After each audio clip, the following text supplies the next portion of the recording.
müsste schon wieder zurück sein. Ja? Yeah. Könnte auch Abgeordnetensaal. Die hat erst im November dann auch alles Festival vorbei. Okay. Yeah, surely. Well, you won't have to take much down anyway. Yeah, I have to. I'm going to get the whole exhibition, everything with Sarah. Oh, really? Yeah. Okay. You should just leave it there. We need to Yeah. do one table. And also one practical little thing could also be making an interview with them. That would be also nice, maybe for the website, like having 1 hour of talking about the project. So. And with Masabili, when they're around, we definitely need people who take care for them, also that they feel good and Yeah. don't feel alone. No, exactly. So one idea we have is to maybe use the silk screen workshop, which Sorry. the silk screen workshop. Ah, And this is also a nice place because it's a bit outside of Bayreuth, Bärenleite, and there's the workshop of Johann Scheurer, who is part of Seligsen AG, and he has a silk screen machine, a very huge old machine where you can do silk screen, Siebdruck, and we want to go there and use it, and we can also have project meetings there on Mondays, and then go into a barbecue so it can be also nice. Is there a fixed date for a workshop with Johann? Not yet. Okay. So I would propose that we maybe read the text. Shall we have a quick break? How are people feeling? Quick, fresh air, or should we just carry on? That's cool. Yeah, then do that. I'll get some water.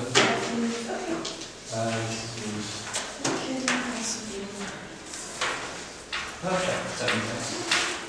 That was missing. And you take one and pass Finish it. at 1:45 or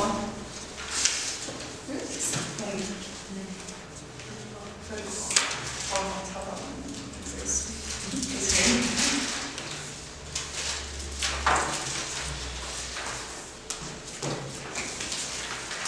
So, just here, that niche. And here? See? So you can Oh no, this is only here that name, birth date, and none of my works is read is valued as an answer.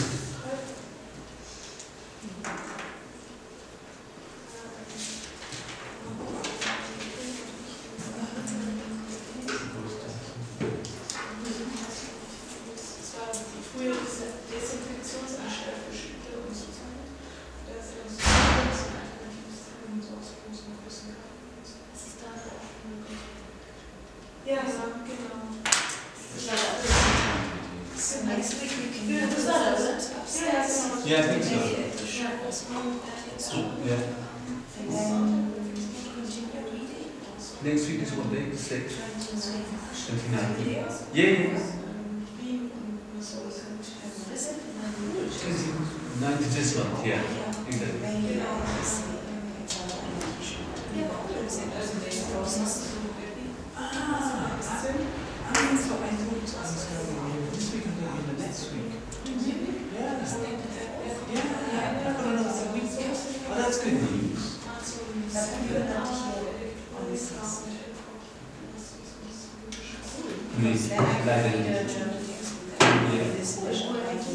Yeah, cool. I'm not going to say on the 13th was when I was asking Alex if he wanted to come.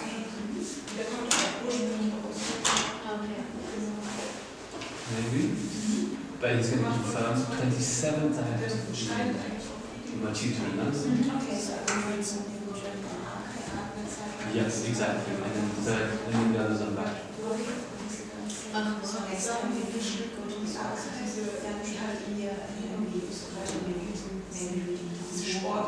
Ja, ich kann sagen, das ist voll viele so alternativ.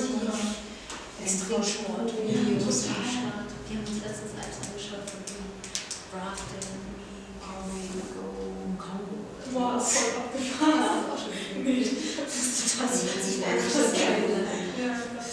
ich weiß nicht, was die machen. Die machen auch voll viel Musik eigentlich. Und auch diese ganze das World Championship. Breakdance und so. Krass, oder? Auch. Okay. Wir machen jetzt diesen scheint halt ein bisschen Die Hauspost. Weißt du, welches Datum das ist? ja, 19. März ist das. Ach, cool. Ja.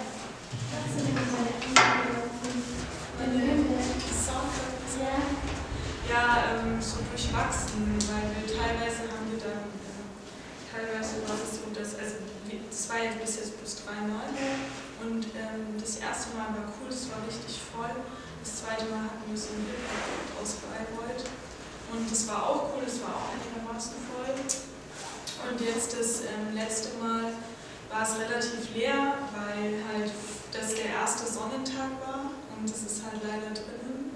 Stimmt, das ist ja Nachmittag. Ja, und es ist halt nachmittags und es ist halt das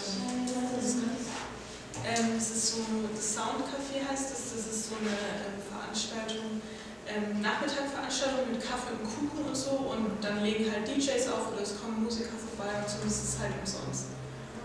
In Nürnberg. So, ja.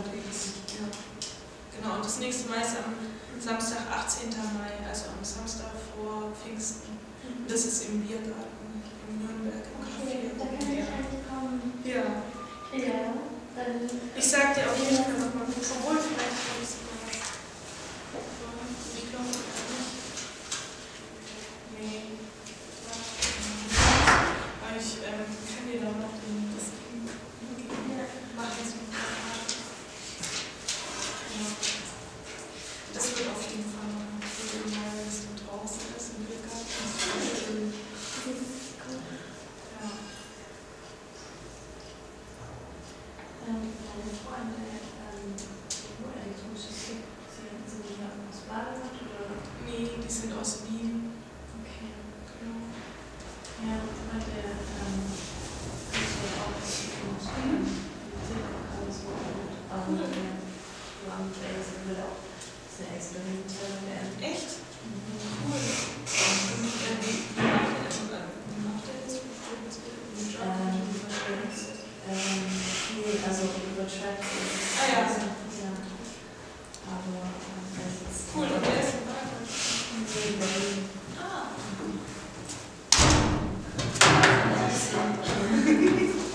Ja, cool.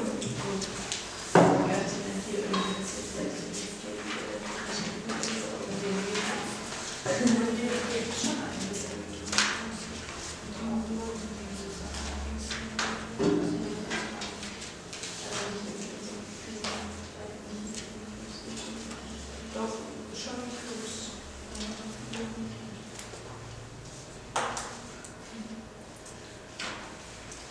Should we like, if we start from the introduction, I think another need to practice.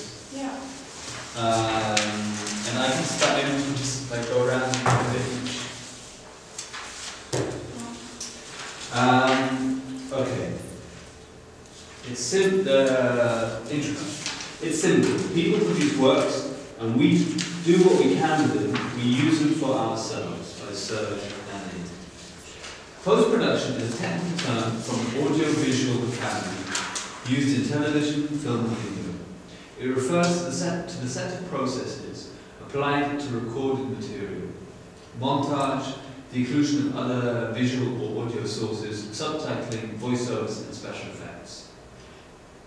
As a set of activities linked to the service industry and recycling, post-production belongs to the tertiary sector, as opposed to the industrial or agricultural sector, i.e. the production of raw materials. Any questions? Since the early 90s, an ever-increasing number of artworks have been created on the basis of pre-existing works. More and more artists interpret, reproduce, re-exhibit, or use works made by others or available cultural products.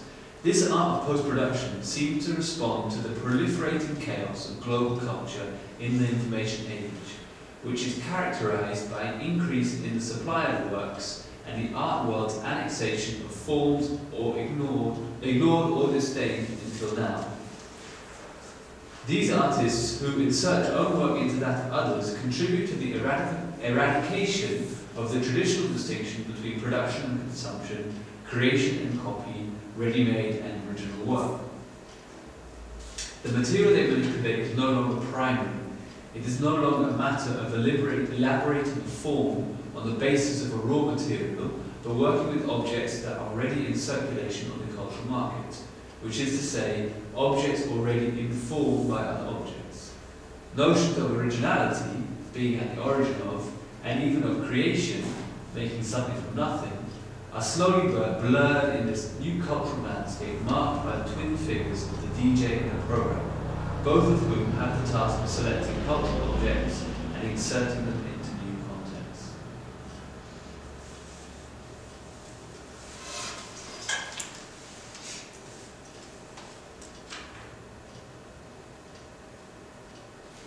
I mean, what I find important also for the project is like to select and collect like strategies we can use, and he's mentioning some already here, like interpret, reproduce, re-exhibit, insert. All these verbs are kind of possible strategies one can think along, because I mean they are very similar, but every of these has a very slightly different way. Like if you make an insertion into something, it's very different from a reproduction.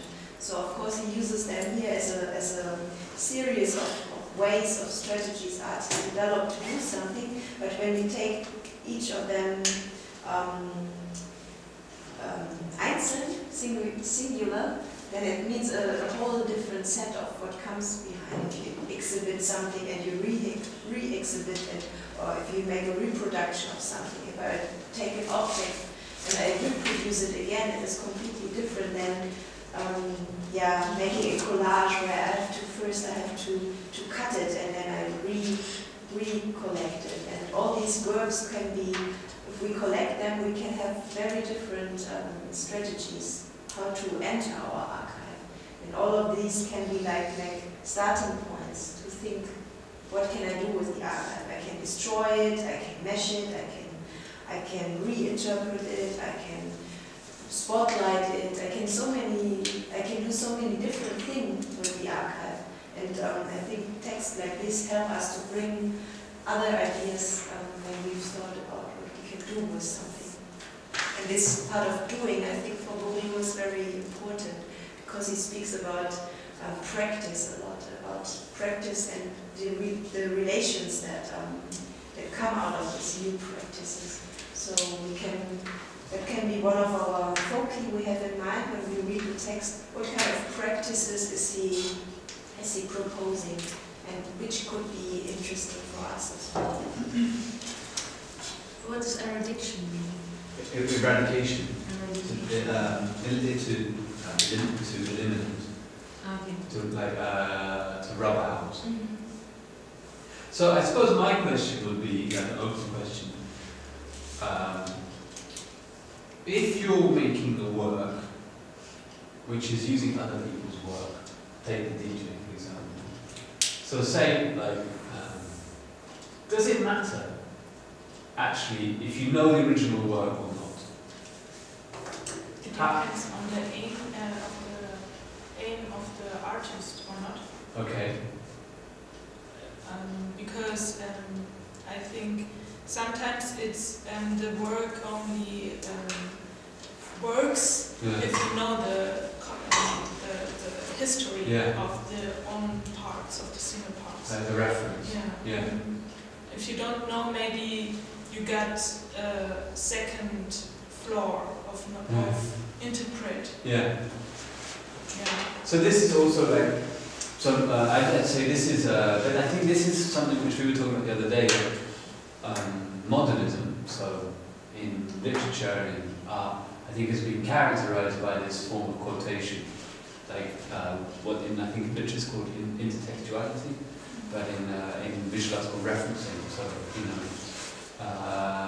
it's kind of a game of a kind of game of signals.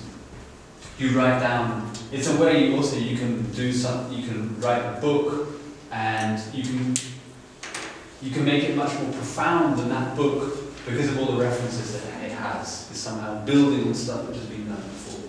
But my problem with that is that I find it very exclusive.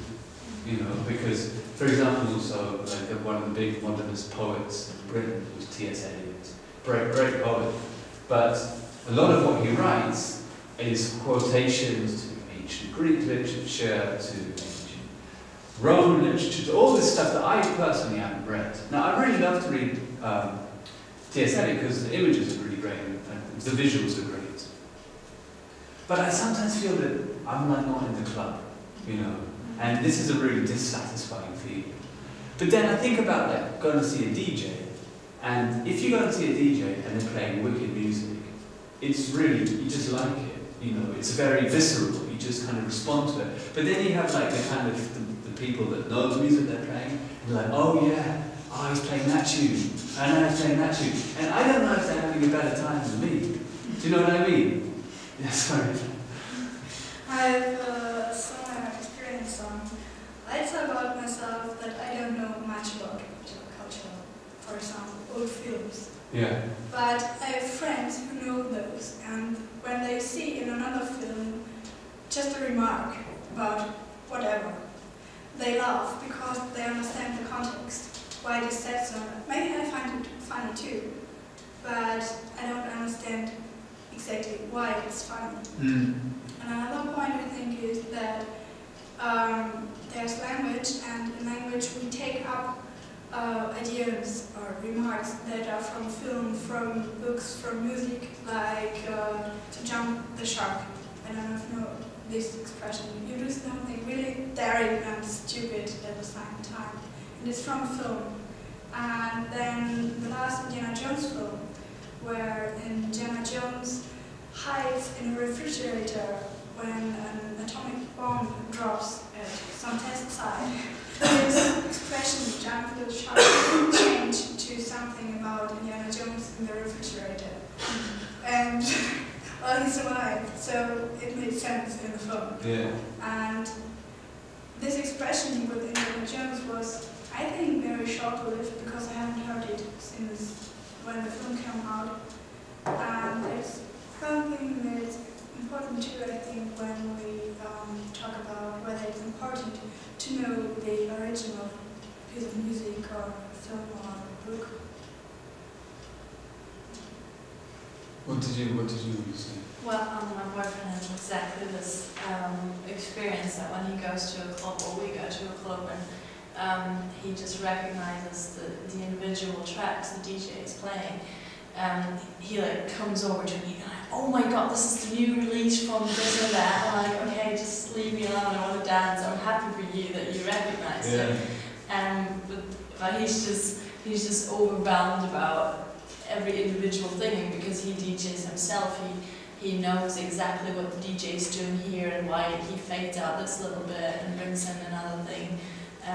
But the whole, I mean, he himself questions whether he loses some of the whole experience I have because I don't know the individual parts. But his knowledge about music helps him producing own music, but however experience it differently. Well, this is great. I'm glad you used that term because Borio goes on to talk about exactly that, about this relationship between consuming and producing. Yeah, and this text is available online. Like if you just Google Borio post-production, you'll find like the PDF. But he goes on to say, like he says, the quote is great. It's like no one reads a book the way the author intends them to. And what he's basically saying then is, when you're reading a book, you're consuming that cultural product, but you're producing your own version of that book in your head. And I think that's quite depressing as an artist to think that, you know, basically what you're making is going to be mashed up in everyone else's heads into their own version. But it's also actually quite healthy because Otherwise, it just becomes something about power. You know, everyone just shares this image that you want them to have, and I think it's also problematic. But I think a lot of the reason why contemporary art, it's also, I mean, sometimes the analogy between music and visual culture breaks down a little bit because you just respond to the two in different ways. But I think one of the reasons that contemporary art is such a kind of a rarefied experience, what we mean by that is reduced to quite a small group of people, is because if we think that work can operate autonomously, so without a web of references or referentially, I would say there's a distinction, there's a move towards the referential, you know, and so more and more becomes. I think ideally, you know, your experience of an artwork should be both of these. It shouldn't be only one, it shouldn't be only the other, because of course references can make things richer. But what are those references to, and how are we excluded from them or not? And on the other hand, how much? Yeah. So this idea, I'm also really interested in this autonomy. So like making a work that my mum, who has different cultural, political, every reference is possible to me, every references, can go to and be like, oh right, this is what it's about. I just wanted to add maybe something similar. I often get the impression that like the examples now you talked about, like Alex or Dina, and even you, I think it's especially with music, it's bound to like a cultural archive, yeah, because this like hip hop or even reggae or dance, or just for example, they're like connected to a sub-cultural context, and often like when DJs playing like this example, they want to show like something like a tribute to what is before and to get this now into the present and to integrate something like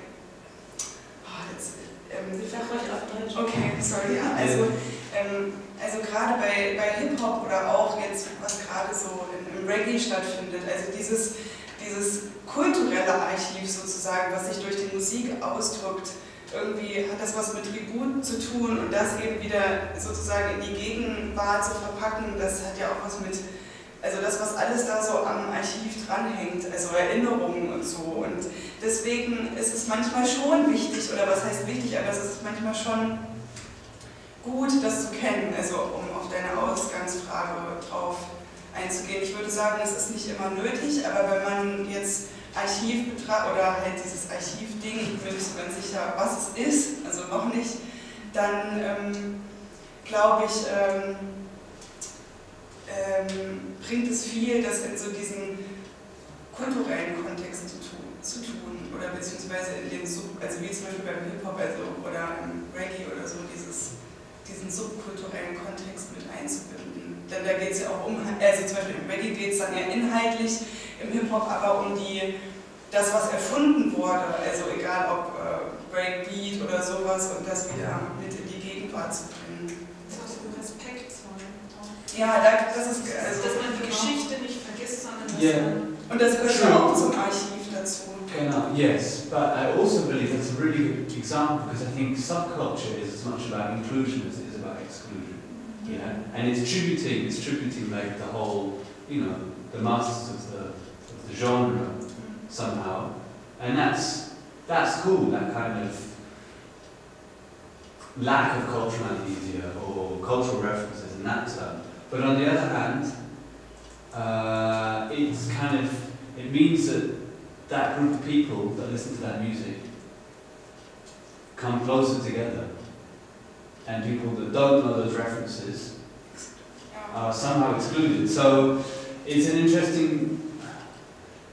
I think it's really sorry. But I also think that because of these Wiederholungen, it's easier to get in. That's true. To this familiar situation, because it's always repeated. Yeah. So it's easier to get the key to get into these things. But each time it's repeated, it's different, arguably. Yeah. You know, if you're thinking like in this kind of term. Yeah, that's true. You know. But I think it's really useful, like this, I think these are really useful things to make us constantly think back again about this thing upstairs, which can seem so abstract and maybe not important, but if you have very, like, other things which are more closer part of our life, music, I think, is a good one. But youth culture is very much about what music you listen to, and how that music is passed on, and what body of knowledge is passed on. And then you think, okay, well, how can I think about this in relation to what we're going to do with, like, taking a body of work and trying to... Also, which is, I have to say, on some level, I think it's also about tribute. In some way. Like. Because at the moment what's in the archive is actually invisible. And this is what I think is also really cool, like Kenya, yeah? A lot of the hip hop doesn't reference Kenyan funk or Kenyan soul or benga or hangula. You know, the hip hop is like generally guys like rapping on a beat which is made anywhere else in the world. And that's kind of sad, you know, because, and I think that a lot of actually, yeah, because it becomes a way you can get back into that, becomes a way you can connect with like, what has become a very abstract culture, actually. Yeah. I was also, when you mentioned tribute, I was thinking if that also, if we find the same way of tributing in the visual arts, and I had a new idea, but I don't know if it's true at all, but I had the immediate spontaneous feeling that in music it's much more about tributing and respect zollen. And in the visual arts, there's so much about destruction and eradication. But it's very little saw that an artist is tributing another artist. Homage. Yeah. Yeah, it's true. It's more like I have to kill him. I don't know, but this is just we can see if this is true. Maybe this has something to do with being originell and innovativ,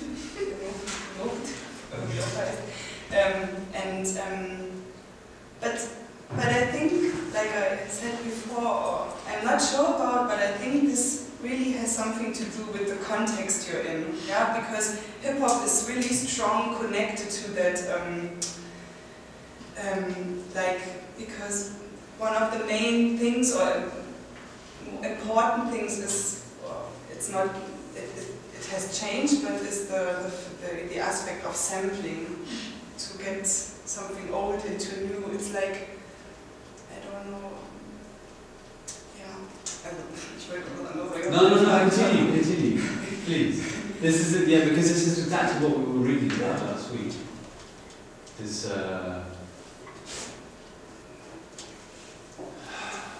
yeah. And I really like because that, sorry, just to say that because we didn't thought about like this, but now it seems that there's so much interest here on music as well in this group of people, so that we can really try to use our experience and our knowledge we have from all these music fields we know and all the music cultures we know, and really try to use that for our visual archive. Yeah. And that's maybe a good approach. We step into a new field, which is cool. Yeah, but you are not fine.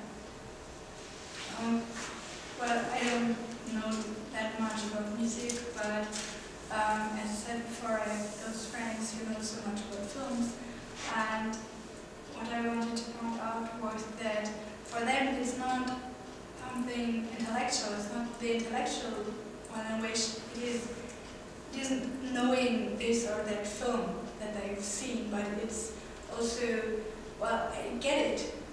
I understand why this expression is in this film, what they are referring to. And for them it's also this point of view of being the consumer and knowing what you consume. So it's not just the professional way that, you know, I pay tribute, the artist pays tribute to the other, or